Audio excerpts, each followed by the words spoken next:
everybody. Welcome back to another episode of Playing the Tips. This week we're at the 3M Open at TPC Twin Cities. Before we get started on what we're going to see this week and covering our picks, I'd like to do a little recap of the Memorial. It definitely wasn't short on entertainment. What a stark contrast between the Workday Charity Open and the Memorial that were played in consecutive weeks at Muirfield Village. The Grants crew, they did an amazing job at transforming the course completely. You saw, soft, favorable conditions. And then in just a week, they transformed it into something that was firm and fast and dry and really long rough and just an incredible challenge for the players. So props to them. I thought it produced a really entertaining week of golf. We saw some really entertaining and interesting things. I think back to DeChambeau on Friday. He was in contention. He was definitely going to make the cut, and then he took himself right out of it just by recklessly blasting 3-wood after 3-wood from the rough over the fence and out of bounds, just not letting up. And then on top of that, he goes after a few officials.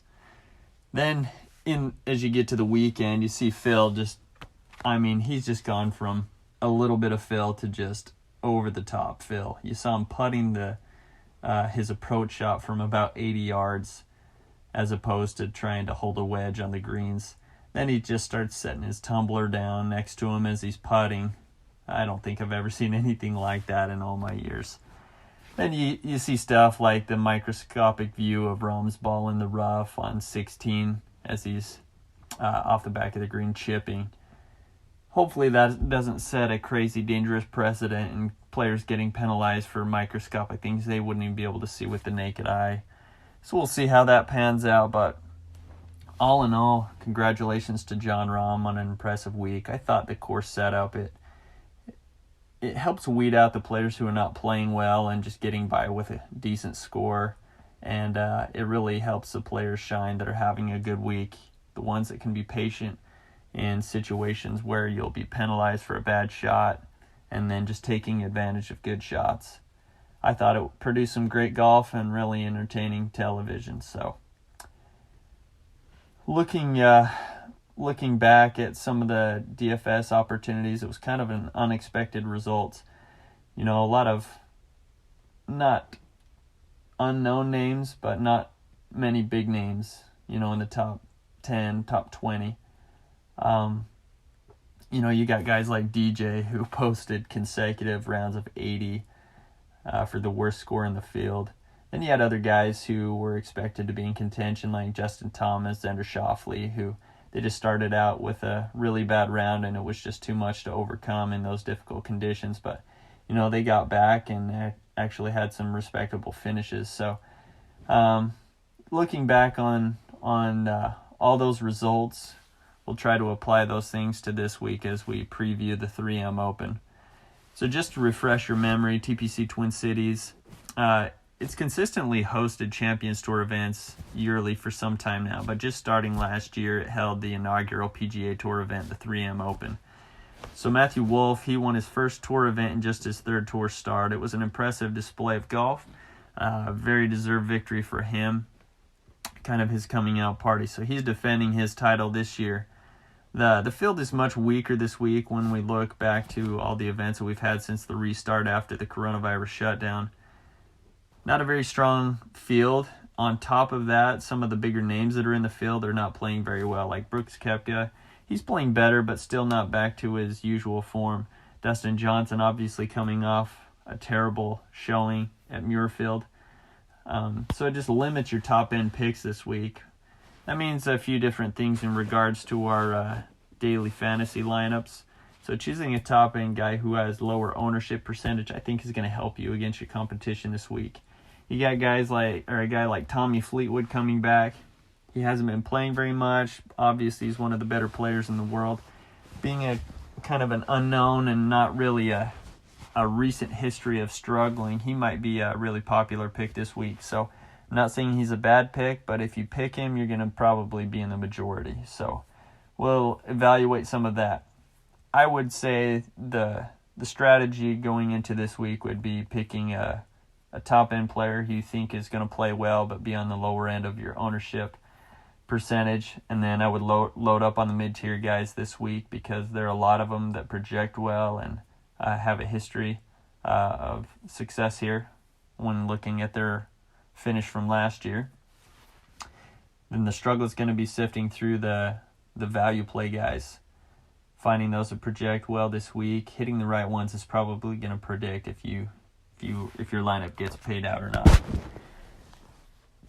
So before making those picks, I always like to give a little overview of the course. So TPC Twin Cities, it's a 7,431 yard par 71. It's kind of a unique setup as far as the distribution of yardages amongst the par 4s and par 5s. So all the par 5s are actually really long. All three of them are over 590 yards. There's some long par 4s mixed in with some drivable par 4s for the longer hitters. So that's going to be unique to see how that plays out. So as far as the longer par 4s and the really long par 5s, there definitely is some advantage to the longer hitters who can reach, a 600-yard par 5 in 2 shots. It might give them a little more opportunity than some of the shorter players. So one of the statistics I'm looking at is par 5 scoring. So consider that as you're making your picks. Other statistics that I'm going to be looking at this week is proximity to the hole on approach, because the greens this week are fairly large and they're expected to be running about a 13 on the stem. So to have a decent chance at birdie, guys are going to have to be pretty close on their approach shots. So I'm looking at proximity on approach and then strokes gained putting, because faster greens, bigger greens, guys are going to have to be good lag putters if they're a long ways away, and then they're going to have to make some birdie opportunities.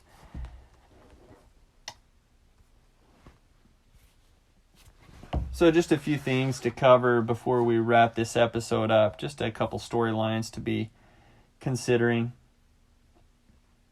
6 of the top 10 placers from last year's event are back in the field this season. Lucas Glover, Troy Merritt, Carlos Ortiz, Wyndham Clark, Sam Burns, and Brian Harmon. So those are some guys that you may want to consider picking. Eric Van Rooyen's kind of the unique story this week, because there are not many players on the PGA Tour who can claim home field advantage in Minnesota. But he's one of those. He played his collegiate golf at the University of Minnesota. He's got some family that lives there. His wife's from there. So, maybe that's a little bit of an advantage for him. So consider that when making your picks. 3 guys in the field this week who hold a share of the course record. Scott Piercy, Lucas Glover, and Matthew Wolff all last year shot the course record 62. So last thing I want to cover is just some popular picks that you may want to consider avoiding this week.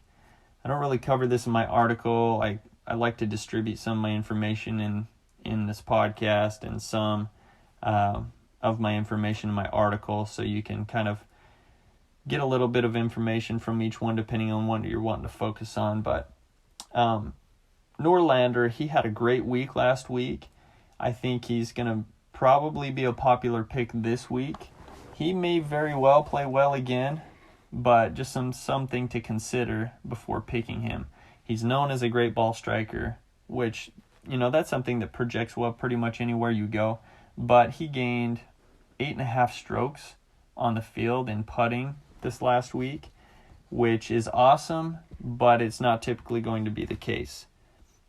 So if he hadn't gained so many strokes putting last week, he probably would have had a much lower finish. However, his pricing is reflecting the fact that he played so well, so he's priced much higher than he ever has been. So you're not getting a great value for the price. As was mentioned, Tommy Fleetwood, he might have a high finish, but you just have to remember he's probably going to be a higher ownership percentage player this week. So you might pick him, he might do well, but you're not going to be gaining a lot over other fantasy competitors this week. Similar to Norlander, Sepp Straka, he gained about 6 strokes gains putting on the field last week, but he only finished 61st. So he had a great putting week and still played terribly. So basically what that means is he was terrible tee to green, so I wouldn't expect him to play very well this week. Tee to green again, unless he gets something fixed just in the next, or a few days between tournaments. So those are just a few little insights I thought I would share with you. So for all the rest of the information that I have to share this week, including my favorite picks from each price category, I encourage you to go on to dfscheatsheet.com, check out my core plays section, get all the information, check out all my picks, get your lineups made, and win some money this week. We'll talk to you again next week.